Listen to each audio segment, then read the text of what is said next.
All right, so here we are. We're going to take a look at the Folsom prison fighting. Put him down, take him out by Dawn Pentecost.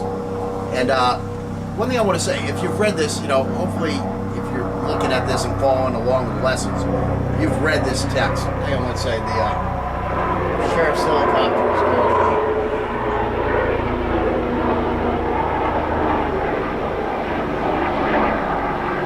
Broward Sheriff helicopter leaving the executive airport, heading towards destinations unknown. I'm sure something's going on.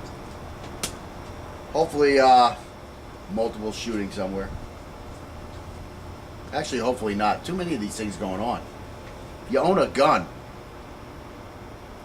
you need to keep your gun away from psychos and kids, because everybody knows all kids are psychos. I have a 16-year-old in the house, a 15-year-old in the house, and a 5-year-old in the house, okay? So don't tell me they're not psycho. I mean, this one kid made a plan to kill his family, kill his girlfriend's family, and then go to a Walmart, shoot people. Okay, good plan, I'm not sure of the sound reasoning behind it, but you have a plan. So then what does he do? He goes out and kills his family members. Then he just goes out and hangs out with his girlfriend. What happened? What happened to the plan? That's a 15-year-old, okay? That's what happens. 15-year-olds, just the reasoning behind their plans and the, execution. That's probably the wrong word. Probably the wrong word, yeah. But the execution of the plan, they just can't do it. They get lazy. You know what I'm saying? I mean, these other psychos. Well, who was the other guy? The Batman guy. The Batman guy. Yeah. Did he finish his plan? No. He didn't get the house all blown up, right? He didn't get to kill the law enforcement officers. And he didn't have the balls to kill himself. He was going to kill himself, wasn't he? Mm-hmm. Yeah. All of a sudden, he saw people dying. It was a little too real for him. It didn't happen like in the Batman movies. You shoot them and they just fall down. All of a sudden, you got people screaming. You got blood trails everywhere. You got somebody doing the funky chicken with the shit coming out the mouth. All of a sudden, it ain't just quite as cool as you thought it was. Okay, I'm getting on a sidebar here. How do I get these things? I got to watch this thing to see how I get there. So anyways, what are we talking about today? Dawn Pentecost. Okay, now Dawn Pentecost wrote this great book. It's just a fabulous book. If you're a martial artist, you might not like this book. I'm a martial artist, but I look for the realities in combat, not just what my karate instructor has told me the realities are, okay? So, you have Dawn Pentecost, and you have the martial artist. Basically, when you read his book, according to him, there's two worlds.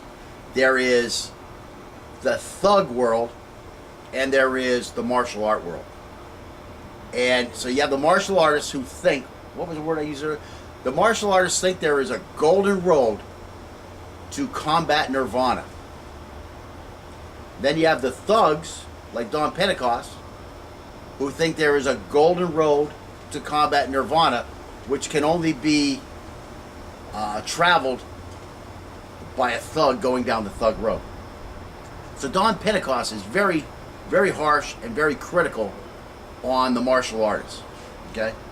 And he has good reason to do so, okay? But unfortunately, he goes too far. So you have like the two sides of the what's that? Spectrum. The scale or spectrum, right? You have the two sides. You have thugdom is the only way to combat nirvana, and you have the intensive martial art and introspection of years of training that can lead you to combat nirvana. Okay. So where is the truth probably at? Right in the middle. The truth is probably somewhere in the middle, okay? Now here's the thing. If you haven't street fought, if you haven't been attacked in a lethal manner by someone who just wants to kill you, you just can't understand the animalistic, freaking just... Primal, that's the word. The primal freaking just emotion behind those attacks. It is nothing like you see in the dojo. It is absolutely nothing like you see in the dojo. if you are not a master of your martial style, you are probably not going to have anything to handle that level of aggression, just that primal freaking instinct coming out. It's not going to work. I don't care who you think you are. Unless you've had some of this, you're not going to stop it with this. Okay? That's where Dawn Pentecost is 100% right. However, again, this guy who's been on this road for a long time, everything has become a conditioned reflex due to years and years and years of training. I have to believe he's going to have something. Dawn believes it's the will and the primal instinct that will always overcome technique and whatever word he uses there, or whatever word we should use there. I tend to disagree. Now, I went down the martial road, okay? I have a black belt in one style, green belt in another style, brown belt in another style, all this type of stuff, okay? Studied with all kinds of different martial artists. I also used all my stuff on the streets, okay? And I have attacked people with this primal freaking rage, okay? And I've been attacked by this primal freaking rage. And it helps to have some technique. It helps to have some technique. Now the problem is when I first started getting into street fights, I had all this karate technique. I never used it. Never used it. I mean, I used the weapons. I mean, when you look at the training triangle, you have the weapon handling, weapon skills, then you have tactics, and you have mindset, right? So, did I use some of these weapons? Yes. My problem is the martial arts tactics. The martial arts tactics are very weak once you get into the arena of this primal madman coming at you. And you have to be able to do something now, and it has to be effective now. The weapons are great. The weapons are great that are taught by martial artists, okay? Some of them aren't so great, but some of them are very great. You know, I found myself using those early on in these street fights, but not a lot of tactics. I mean, when are you really going to be laid out in a full front stance, a full deep front stance, doing a down block or a rising block? It just ain't going to happen, man. I think I've talked about this before. You may be in a slightly squatted stance where one foot is in front of the other and you're on the ball of the back foot. Okay, yeah, we'll call that a front stance. But again, you know, what they're teaching you in the kata is kind of ridiculous. Yeah, you do a bunkai, you can work through the bunkai. But again, the big thing that Dawn really hates about the martial arts is where this guy comes in with a thrust of the knife and he stands there while somebody carves him up. Absolutely ridiculous. Absolutely ridiculous. And I have seen plenty of styles where at black belt level, that is the depth of their knife self-defense. And they're telling you that this is knife self-defense. This is not knife self-defense. It is nothing close to knife self-defense. That's the problem. That's where Dawn has his problems, is that type of stuff right there. It's not going to work. It's never going to work. It's never going to work. There's just too much pressure on you from a real knife attack to do something like that. Now, I've been having an argument with this guy on YouTube called ACT Combat 1. He has a karate school. And Dawn Pentecost would just rip this guy a new ass. That's all I can say. Because this guy is everything on Dawn Pentecost that there is about his knife fighting skills. I mean, it's literally comical. He has one video he calls something about a psychopath attacking you. And he has this guy who is definitely out of shape. Probably couldn't move fast if he wanted to. I mean, he went to this guy's school. So, you know, it's a poor testament for this guy's school. But anyways, the guy comes at him with like one stab, and he does some technique to him. And the guy comes with like an overhead thing like this, and he does a technique to him. And, you know, it's like that old Wendy's commercial, you know, where's the beef? You know, my comment was where's the psychopath? You put a video out there defending a psychopath, and then you have a guy coming at you at about 50% with one knife attack, and that's it. Is that how a psychopath attacks? one attack and he stands there while you carve him up. I don't understand the mentality of some people. And again, that's where Don Pentecost has his big problems, is with that kind of a martial artist. And I mean, everything this guy does, it's like foot in your mouth, foot in your mouth, foot in your mouth. I have never seen a dude so out of touch with reality. So his comments to me were, well, we do knife sparring. We do knife sparring. So my initial comments were, well, how is playing tag going to help you in a real fight? So anyways, this guy, Act Combat 1, you know, his system, it's a Cherokee or an Apache style taught to him by Red Feather. So anyways, the first thing in Don Pentecost's text is, and I'm in complete agreement, is anybody who holds a knife out in front of them is an amateur. I mean, what the hell are you doing? This is your weapon hand. This is your survival, and you're going to leave it out there for somebody to pick at it? So then what is Act Combat 1, what does his system do? Well, they hold the knife out there, and what do they do to the other guy that they're fighting with? They have all these techniques to cut his hand. Well, doesn't that show you right off that it's not a good thing to hold your knife out in front of you if all your beginning techniques are how to cut this guy's hand up? Another thing he had was he had a video where he showed you how, like when you're in your knife stance, different ways to move your knife to be deceptive to the guy that you're knife fighting. How fucking long do you think this knife fight is gonna last? What, you got two guys dancing out here? Doing different knife patterns, trying to hypnotically affect the other guy into a state of unreasoning, you know, insanity to where you can just walk in and cut his throat? Thinks he's a snake charmer?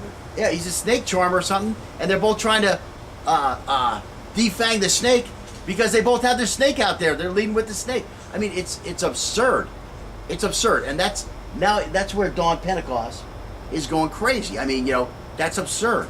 First off, when there's a knife attack, the knife attack is going to be a surprise attack. Only a freaking moron would pull their knife out while they're 8 feet away from a guy and try to start a knife fight from that distance. You know what I'm saying? I mean, that's moronic. You pull your knife out, you're going to wait for the other guy to get his knife out, make sure he got his knife out ready. Now you're going to go into your hypnotic hand movements, and you're both going to sit there trying to slash each other's hands up. I don't know what world that fight happens in. It happens in the movies. Happens on TV. Go look for a YouTube video like that. Go watch, I don't know, if you're a law enforcement officer, you know, go try to get a video of that and post that, you know, for me, if that's how people really fight with knives, because I've been in knife fights, and what happens is some shit hits a fan, somebody pulls a knife, and freaking they start attacking. Okay, or somebody's got a weapon and they go try to rob somebody and they want to have the weapon out first. And again, that's my big thing on the awareness. Somebody's talking shit and their hand goes out of you. You got to get your hand on your knife. You got to get ready. Some shit's going to happen here. You know, you're walking your car and somebody's following you. Well, what's he following you for? You got to get your hand on your knife and you got to be ready. You want to be in a position to be able to bring the first attack on this guy. And that's where we're going to get in a lesson or two here. But, I mean, that's just the fact of the matter. It's not going to start with two guys standing at intermediate intervals swinging their knives back and forth. That's not reality. So then, you know, this guy, he keeps saying this, oh, it's the sparring. You know, it's our sparring is where it really comes in. What you're doing is you're just looking at basic training, you know, but the sparring is where. So then I finally look at all his videos, and I finally find a freaking sparring video. And that's what it is. It's two guys playing tag with a knife. They're both trying to get each other's hands and do this, and they're jumping around. It looks worse than most point karate tournament fighting looks. I mean, it was absurd. So yes, I can see why Don Pentecost would go all the way over here when he's seen guys doing that type of shit. Well, let's see. I was doing the martial sign this time. So you see guys doing this type of shit, and then he's in prison and he sees real fights and he sees this kind of shit. And, you know, if you spend your time in prison, there's probably another guy in the prison who was one of these guys. So this guy probably has a good chance of meeting up with one of these kind of guys. So Don probably had opportunities to maybe actually fight that guy himself, or to see a fight like that. or to hear about fights about guys like that from guys who, you know, are all tattooed and fucking scarred up and still alive. So he knows that, you know, they at least have had some fights and they have some experience with this stuff. So again, you know, he has a lot of reasons for his argument. But again, I just think it's too far. I think the truth is probably somewhere closer in the middle. Maybe more towards Don Pentecost's side. I don't have a problem with that.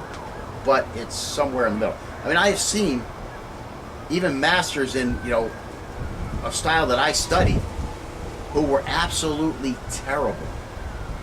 Even when it came to sparring. You couldn't even imagine these guys in a real fight.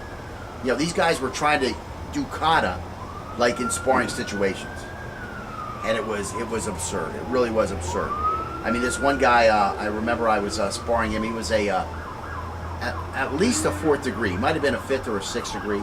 He wasn't old yet. He was in his 30s, you know. And we were sparring with him. Matter of fact, Bill Wallace and I were sparring with him. I brought Bill up there. So anyways, we're sparring with this guy. And you would come in and you would score, you know, we're doing point fighting. You would come in and you would score your technique. An obvious, you know, score. And then this guy would, whoosah, afterwards. And he'd be like, what the F was that? And he'd be like, I got a point.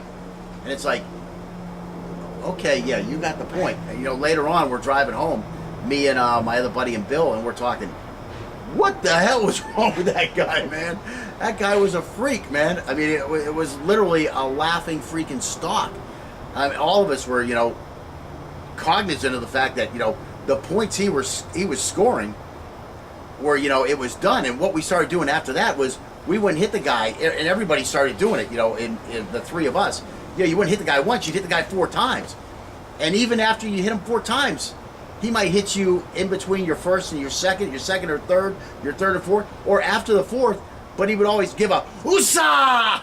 Like he got something. It's like, dude, you just got knocked out 4 fucking times. But of course, you know, we're nice to the guy. You know, it was at his house. He had dojo in his backyard. You know, he hung out in his jacuzzi afterwards, and you know, he got us some Japanese beers and all this type of stuff. So I mean, a real cool guy.